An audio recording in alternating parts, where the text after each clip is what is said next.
good morning, friends, or hello, friends. Missy Hermes. I'm the education coordinator here with the Ottertail County Historical Society, and we thought it would be fun to come into the museum and look at some historical days from our past and think about how those days in our lives have changed. And so we're going to start now with Wash Day. And so think back, friends, to when you were a little child. You maybe even remember there was a poem about what day laundry was done. What was wash day? And most of us would say it's Monday. So Monday was wash day, Tuesday was ironing, and Wednesday was mending. And then there were various different activities that took place the rest of the week. We want to start with wash day and thinking about what all that entailed. What do we do now? We can throw a load in the washer, right? Put the soap in and then go watch TV or eat our breakfast. But for our mothers and grandmothers and great-grandmothers, wash day was a huge undertaking with a lot of different artifacts that we're going to look at today too. And it was really a process, right? Think even today we're going to separate the whites from the darks.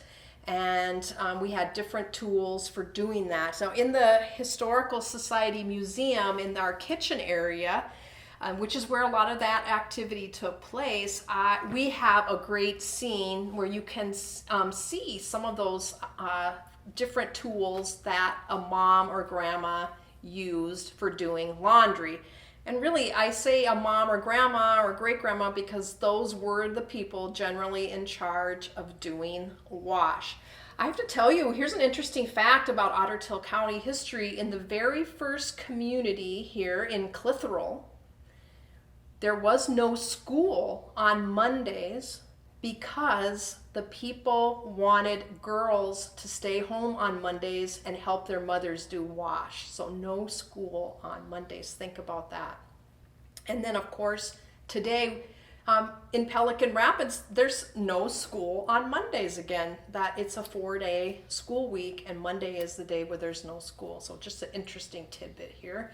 But working in the kitchen where the laundry took place, we've got a couple of different wash tubs here. So of course, before that even, somebody has to bring in the water. I just can't even imagine hauling in buckets and buckets of water. I'm guessing that's why some of the girls had to stay home in Clitheroe to help their mother get the water, bring it in, heat it up on the wood burning stove, bringing in wood to help heat up that stove.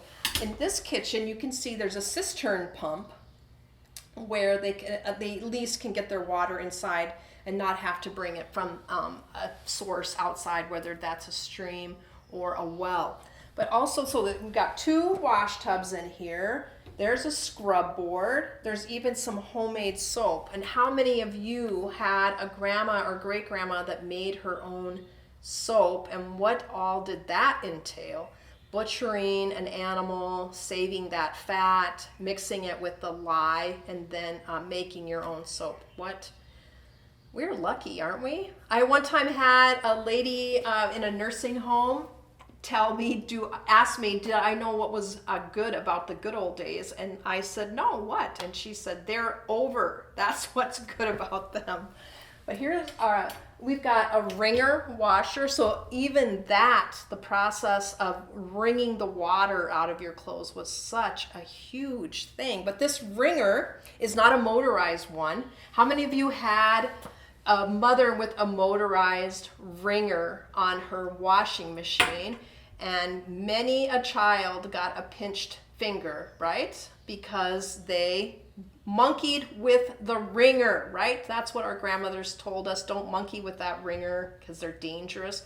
And many other things got lost in the wringer too. Maybe a button off of a shirt. Or I've heard of people that got their hair caught in the wringer too and pulled their hair. So here's our wringer, our scrub board, and then 2 wash tubs, one for rinsing, right, and one for the soapy water. All right, the other thing about having it in the kitchen is I've heard many people tell me that their mother would make soup on wash day. So something that could be simmering on that cook stove, which was already hot, and something that just needed a stir every once in a while they were busy doing the laundry.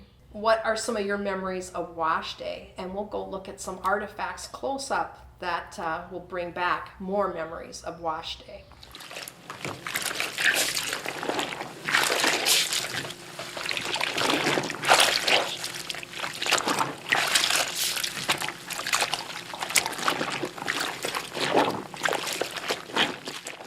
Back, friends, and I stopped for a minute since it's wash day. I thought I better put on my apron. And some of you maybe remember your mom or grandma having an apron like this that covered her whole dress because she didn't want to do as much washing, much laundry, and so an apron was really useful.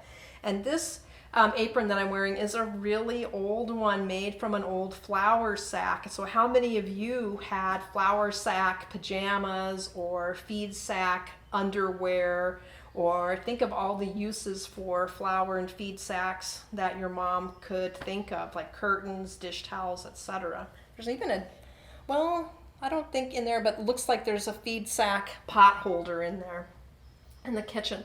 Well, I've brought out a few artifacts that would have been used on wash day, and I wanted to see if you remembered some of these or if you had some memories about doing wash again. So first, we've already got our water boiling over there on the hot stove, and the irons are heated up over there for ironing day. But I brought out first, this is called a rapid washer, and some of you maybe remember when you didn't have a washing machine, somebody had to do the agitation. Now, I had a friend one time who told me her mom called this not the agitator for going up and down in the wash tub.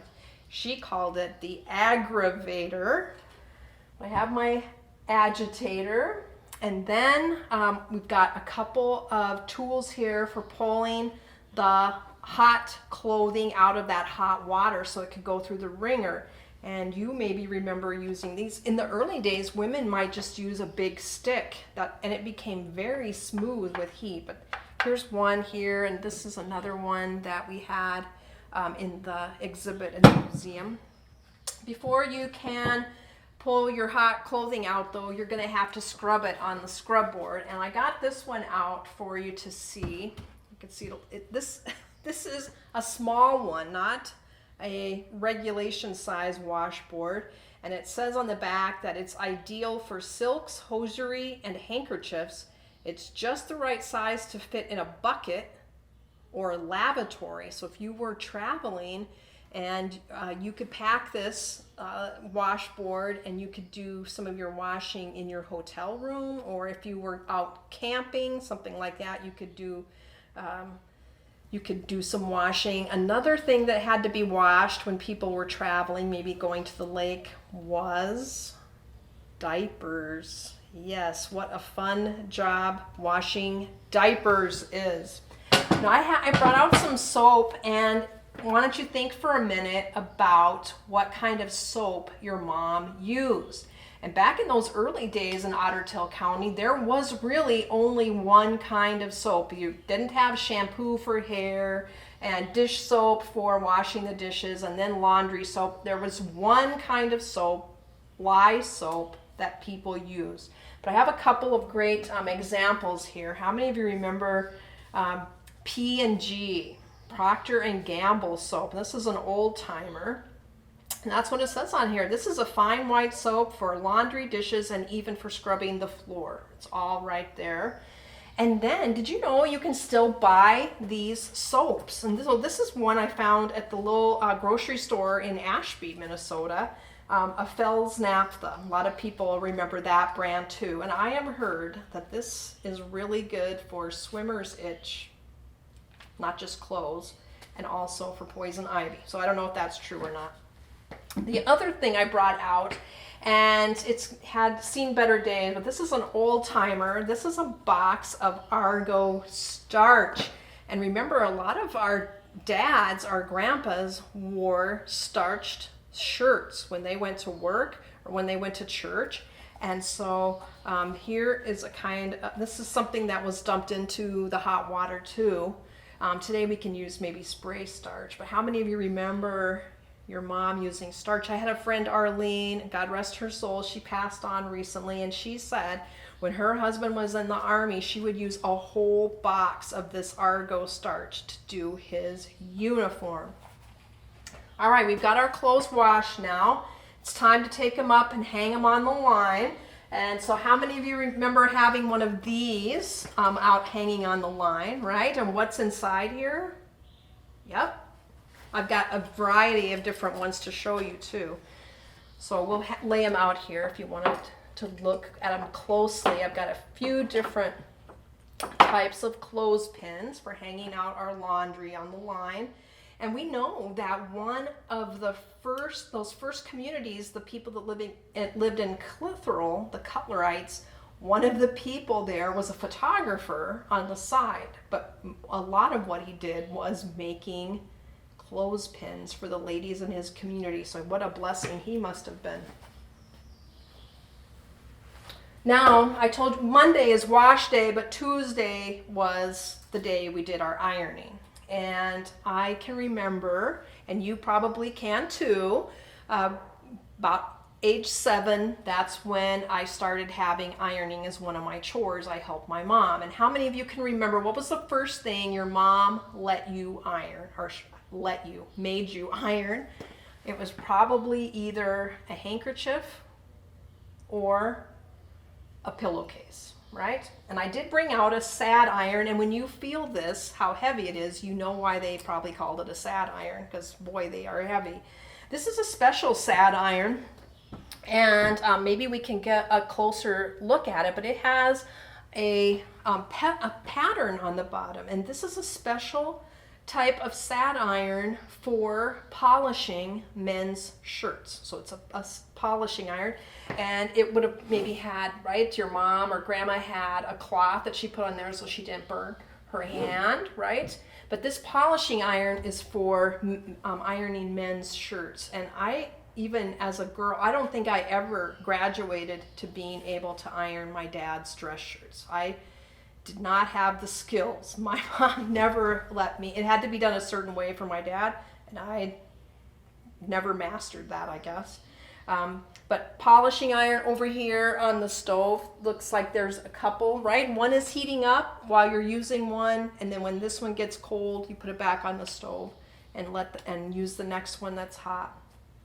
Now here's something, this isn't as old as some of these other things. I found this in an antique store, and I'm sure that they probably wondered, why did I want that?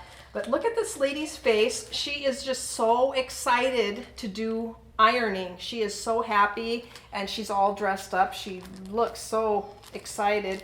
And this is what we remember, sprinkling the clothes after you had washed them. They maybe got dry. You had to sprinkle some water on there. Well, this is a dampening bag, and so you would unzip there and put your laundry in there with a little bit of water to help soften it up, I guess.